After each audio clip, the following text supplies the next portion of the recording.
લઈને આવ્યો છું એની વધુ વાત કરીશ કે તમને એક મારે વાત કરવી છે કે હાલ ચૂંટણી ચાલે એમાં ભાજપની અંદર નક્કી કરેલું છે કે ભાઈ અમારે વડાપ્રધાન મોદી સાહેબ છે અને ફરી તમે જો બહુમતી આપશો તો ભાજપની અંદર વડાપ્રધાન મોદી સાહેબ રહેશે। આ હોમે શંભુ મેળામાં કોઈ નક્કી ખરો? તમે એમ કહો કે રાહુલ છે એ કોઈ નક્કી નથી કર્યું ને હજુ, તો તમને યુવાનો બતાવું વડાપ્રધાન માટેના હોય તો ઉમેદવારો બતાવું। ચલો ભાજપની અંદર સાથી ઠોકીને કહેવામાં આવે છે કે નરેન્દ્રભાઈ મોદી સાહેબ અમારા ભારતીય જનતા પાર્ટીના ત્રીજી ટર્મના આપ સૌના સહકાર અને સહયોગથી વડાપ્રધાન તરીકે છે। હવે હોમે તમને હું ગણાવવાની શરૂઆત કરું। ચલો રાહુલ ગાંધી તમને પસંદ છે? કોઈને સોનિયાજી પસંદ, બેન માયાવતી પસંદ, બેન મમતા પસંદ, મુલાયમસિંહ ના દીકરા જેને કેટલા હિન્દુઓને ગોળીએ મરાઈ નાખ્યા એવા અખિલેશ પસંદ, લાલુ પ્રસાદ જેલમાંથી હમણાં આયા ગાયનો ચારો ખાઈને એનો દીકરો તેજસ્વી અને પ્રતાપ બંને ઝઘડે પસંદ, દક્ષિણ ભારત કે જે રામની સામે સવાલ ઉઠાવે એવા તમને કોઈ ડીએમકે ના કોઈ એ રાજા બીજા પસંદ? તો બોલો હવે તમે વાત કરો।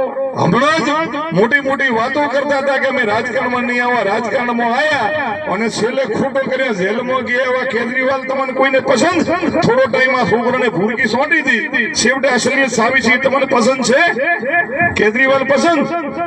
તો હવે તમે વાત કરો કે વડાપ્રધાન માટે તમને નરેન્દ્રભાઈ મોદી હૃદય ઉપર હાથ ટીકો પસંદ છે કે નહીં?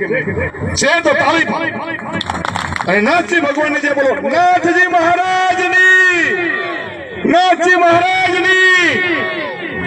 તો હવે નરેન્દ્રભાઈને વડાપ્રધાન બનાવવા હોય તો આપણે બનાસકાંઠામાંથી કમળ ચોંટવું પડે કે નહીં? આ કમળ જાય તો નરેન્દ્રભાઈ વડાપ્રધાન બને, રાઈટ? આ ચૂંટણી કોઈ તાલુકા જિલ્લા પંચાયતની નથી। ગમો અણગમો મત રાખજો, જાતિ ભેદ ભૂલી જાજો।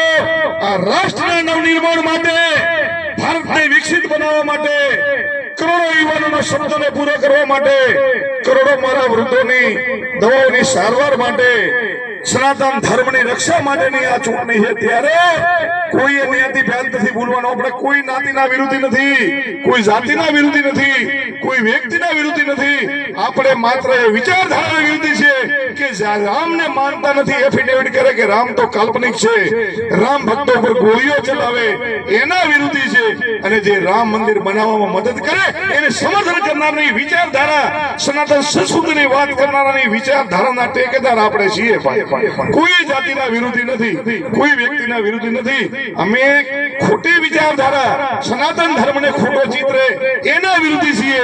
સનાતન ધર્મ અને ભારત રાષ્ટ્રને વિકસિત બનાવે એના અમે સમર્થક છીએ। એની આ ચૂંટણી છે।